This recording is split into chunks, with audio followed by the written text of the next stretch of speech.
आपके शहर में 20 सालों से सेवा दे रहे हैं श्री श्याम सीमेंट हाउस, जहां आपको मिलेगा हर तरह का cement, ACC cement, Konark cement, Dalmia cement, Ambuja cement, UltraTech cement और भी कई प्रकार की सीमेंट, साथ ही छड़, सैनिटरी पाइप और बाथरूम की जरूरत की चीजें, वो भी होलसेल रेट में।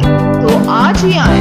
हमारा पता है नॉर्मल स्कूल के पास, अलकापुरी, गिरिडीह, झारखंड। Pin code 815312। हमारा मोबाइल नंबर है 8789821481 और 9835586265। मैं दुकान का 20 साल हो गया है जी। 20 साल से मैं दुकान जो भरोसे पर चल रहा है जी। यहाँ उचित दाम पर सबको देते हैं। कांग्रेस लगातार अपने जनाधार को मजबूत करने में जुटी है। बोकारो विधानसभा चुनाव में प्रत्याशी रहे मशकूर आलम सिद्दीकी आज अपना समर्थन इंडिया समर्थित कांग्रेस प्रत्याशी श्वेता सिंह को दिए हैं। आज इसकी घोषणा श्वेता सिंह ने संयुक्त रूप से प्रेस कॉन्फ्रेंस कर दी। श्वेता ने कहा कि विपक्ष को यह रास नहीं आता है कि हम एक जगह रहें। मशकूर आलम सिद्दीकी ने जो किया है वह काबिले तारीफ है। उन्होंने कहा कि अब हम आपसी सामंजस्य के साथ आगे बढ़ेंगे। वहीं मीडिया से मुखातिब होने के बाद मशकूर ने इंडिया समर्थित कांग्रेस प्रत्याशी श्वेता सिंह के प्रति आस्था जताई और कहा कि श्वेता सिंह चुनाव जीतेंगी। हम अपना समर्थन कांग्रेस प्रत्याशी श्वेता सिंह को दे रहे हैं।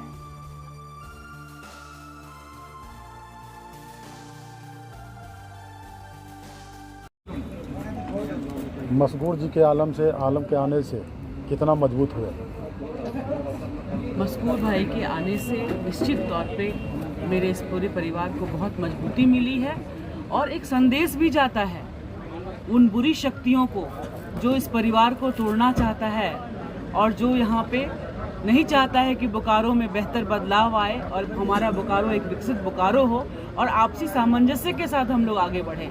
उन सारी बुरी शक्तियों को ये संदेश देने का काम किया है मशकूर भाई ने और सारे ये पूरे समाज को लेकर के हम लोग को चलना है। देखिए, आप जब चुनाव लड़ते हैं, चुनाव के बाद जब आप उस वक्त आप किसी पार्टी के हो सकते हैं, लेकिन जब आप प्रतिनिधि बन जाते हैं तो वो आप हर व्यक्ति के लिए, अपने क्षेत्र के लिए आप प्रतिनिधि होते हैं और आप उनके सुख दुख के साथी होते हैं। अगर आप वहाँ मतभेद कर रहे हैं तो आप जनप्रतिनिधि नहीं हो सकते। जिस चीज के लिए देरी हुई, टिकट लेने में देरी हुई, अल्पसंख्यक वो आपके साथ है। बिल्कुल। अब बोकारो वासियों को आप क्या कहेंगे? बोकारो वासियों से मेरा यही संदेश है, यही निवेदन भी करती हूँ मैं कि कोई डर और भय का माहौल में नहीं रहना है। बहुत ही बस सतर्क रहना है, संभल के रहना है और ये जो 15 दिन का सफ़र है अब हमारा संघर्ष वाला, इसको अच्छे से निभाना है एक बेहतर और विकसित बोकारो के लिए। हम लोग को एक होकर के रखना है। बोकारो विधायक किस तरह का माहौल बना के क्रिएट किया? जो भय का माहौल आप बता रही हैं तो किस तरह का भय? देखिए, लोगों में जब होता क्या है, जब मैंने पहले ही आपको कहा, बुरी शक्तियों का क्या काम होता है, अच्छी चीज़ों में खंडन कर देना। जब आप पूजा पाठ हवन भी करेंगे तो पिशाच आते थे, राक्षस उसमें आकर के हड्डी डाल देते थे, कुछ खून गिरा देते थे ताकि तपस्वी जो हमारे योगी लोग थे उनकी तपस्या भंग हो जाए। तो बोकारो भी अब हमारे लिए एक तपस्या है। हम तपस्या कर रहे हैं कि हमारा बोकारो अब सिद्ध हो और ये सुरक्षित हाथों में जाए। तो मेरा पूरा बोकारो का परिवार अभी सशक्त है और इन जितनी बुरी शक्तियां हैं उनसे डरना नहीं है, उनका मुकाबला करना है, लड़ करके अपने बोकारो को बचाना है। अपने विरोधी को आप बुरी शक्ति मानते हैं? इसका बिल्कुल ये मानसिकता है, जो ये मानसिकता है बिल्कुल विरोधी मानसिकता है, ये नीच मानसिकता है जो अपने क्षेत्र का सही मायने में सब परिवार को एक परिवार। देखिए, बोकारो एक पूरा बहुत खूबसूरत परिवार है। यहाँ पे हर तरह के लोग हैं, निगम है, प्रखंड है, अतिक्रमण क्षेत्र है, विस्थापित है। अरे पूरे बगिया को लेकर के चलिए, देखिए कितनी सुगंधित बगिया है बोकारो। तो बोकारो का विकास किसका हुआ?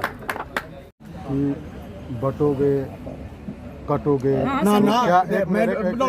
मैनिपुलेशन वाली बात यहाँ नहीं, मैनिपुलेट किए। मैंने तो कहा क्या बटोगे, आपने सभी को एकजुट कर लिया? मैंने नहीं कहा बटोगे। हमारे आला कमान, देश के बड़े बड़े नेतागण, आदरणीय गण ने कहा बटोगे, डैश्ड है। मैंने बोला भैया मत बटो, आप एकजुट होते तो हमारे क्षेत्र के विकास होगी, आप एकजुट होते तो आपकी शिक्षा की गंगा बहेगी, आप एकजुट होते तो रोजगार पैदा करने के अवसर मिलेगी। मैंने इस लहजे में बोला, अदरवाइज मेरी किसी तरह की ये ऐसी मंशा नहीं है। तो श्वेता जी को समर्थन आपने कर दिया, कितना मजबूत हो रहे हैं, कितना मजबूत करेंगे? अगर मेरी जितनी मैंने ऑब्जर्वेशन देखा, समर्थन तो दिलो जान से किया, तन मन धन से हमने किया, और करते के साथ ही मैं ये निश्चित करता हूं कि हमारी बहन श्वेता जी 100% इस बार विधानसभा जीत कर पहुंचेगी और हमारे क्षेत्र में विकास करेगी। जहां जिस क्षेत्र में सौतेला व्यवहार किया गया उस क्षेत्र में हमारी बहन श्वेता जी विकास करेंगे। इसी अपेक्षा के साथ, उम्मीद के साथ मैंने पूरी ताकत के साथ इनसे समर्थन दिया और वादा भी किया कि अगली बार श्वेता जी जाएंगे। कैसा सौतेला व्यवहार किया गया? आप जाके हर उस क्षेत्र में जाएं जहां उनको वोट नहीं मिली है, किसी तरह का पर्सनल कटाक्ष नहीं, जहां वोट नहीं मिली वहां पर विकास रुक सक गया है। तो बैलेंस होना चाहिए। अगर मैं प्रतिनिधित्व करता हूं, जनता को लीड करता हूं, तो लीडरशिप मीन्स क्वालिटी होती कि पर्सन हुई support to leader entire society community, ठीक है, पार्शलिटी वहां पे नहीं होना चाहिए। ये सारी बातें तो अगर हमारी बहन जीतती, अगर नहीं 100% जीतेंगे, तो हम उम्मीद करते हैं, बहुत ज़्यादा उम्मीद करते हैं कि जहाँ जहाँ सौतेला व्यवहार किया गया वहाँ पर आप एक समान रहे, विकास की नदियाँ बहाएं। सब जगह। ये हमारी आशा है। जिंदाबाद जिंदाबाद। और इंशाअल्लाह पाक ये वादा करता हूँ कि बहन, अगर हमने ये अहद लिया है पूरे समाज के बीच में, तो इस बार अल्पसंख्यक पूरी ताकत लगाकर आप पूरे क्षेत्र की आवाज उठाने के लिए विधानसभा में इंशाअल्लाह भेजने का काम करेगा। मेरी बहन हमारी विचारधारा की